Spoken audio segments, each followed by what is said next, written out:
Hello everyone. Today we are going to start with chapter of history from our history book Our Past 2. The name and the number of the chapter is chapter number 6, Town, Traders and Craft Person. So, what would a traveler visiting a medieval town expect to find? It depends on a kind of a town it is. For example, temple town, administrative center, commercial town, or a port town. Many towns were combined in several places. So, town traders and craft person. In this chapter, you will learn about the town traders and craft person. This is one of the chapter in which we will learn about three things. Now, what is administrative centers? Thanjavur, the capital of Cholas, as it was 1,000 years ago, perennial river Kaveri flows near it. Architect Kunjramalan Rajaraja Paruntachan, his name carved on the temple wall inside is a massive Shiva ling. Beside the temple are places with mandapas or pavilion kings hold court in the mandapas issues order to issues subordinates. So what were the things supplied? In that market, selling grain, spices, cloth and jewelry, water supplies come from wells and tanks near by town of Urayur produced cloth. The towns which were near the Urayur, that towns produces cloth for flags. The cloth manufactured there was only for the flag to be pursued in the temple festival. Whenever there is a festival in the temple, they used to persuade the temple to take the cloth of the flags with fine cotton for the king and nobility and coarse cotton for the masses.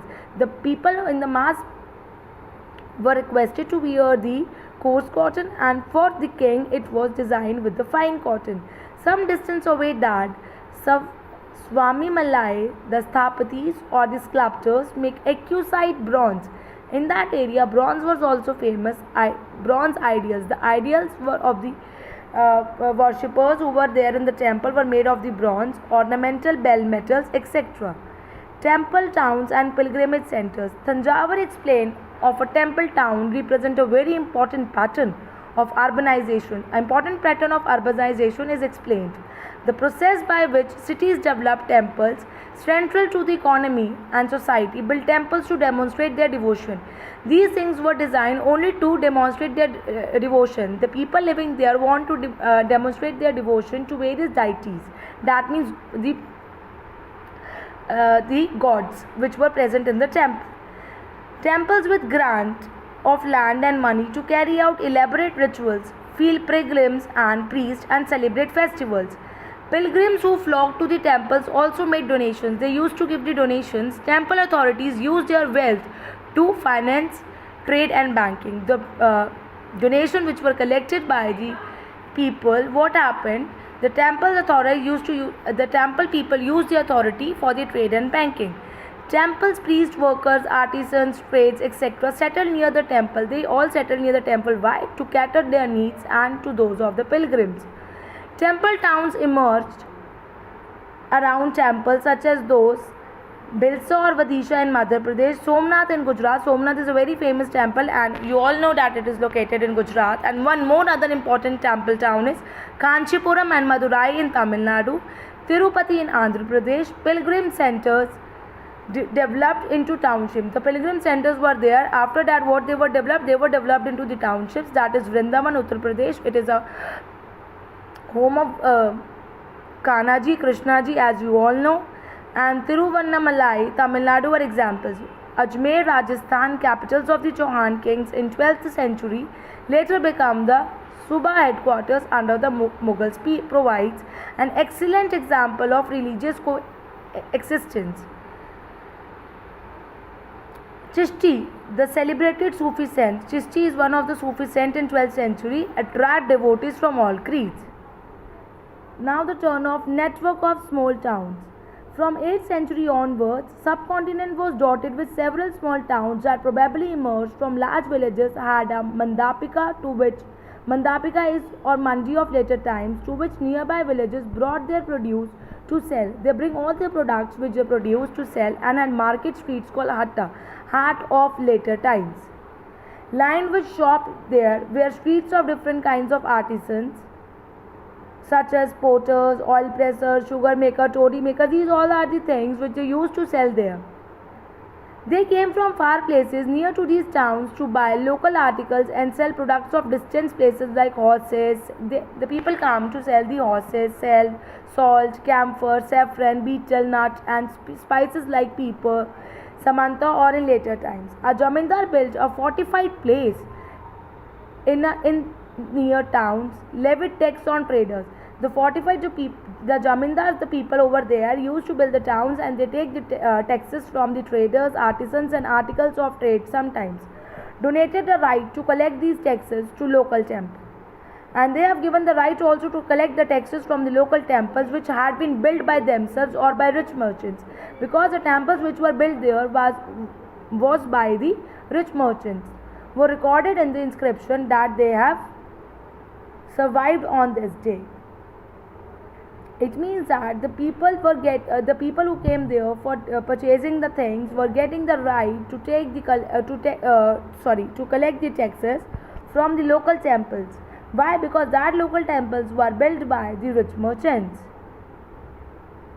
So this is all about the topic, a network of small towns. A small town was interconnected with each and everyone. Now, the next topic.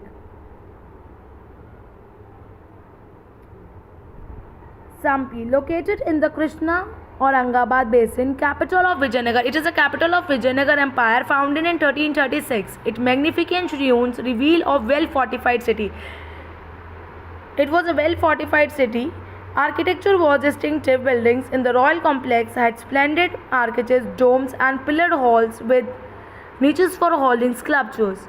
Bustled with commercial and cultural activities, Moors, Chattis, and the agents of European traders such as the Portuguese thronged the markets of Sampi.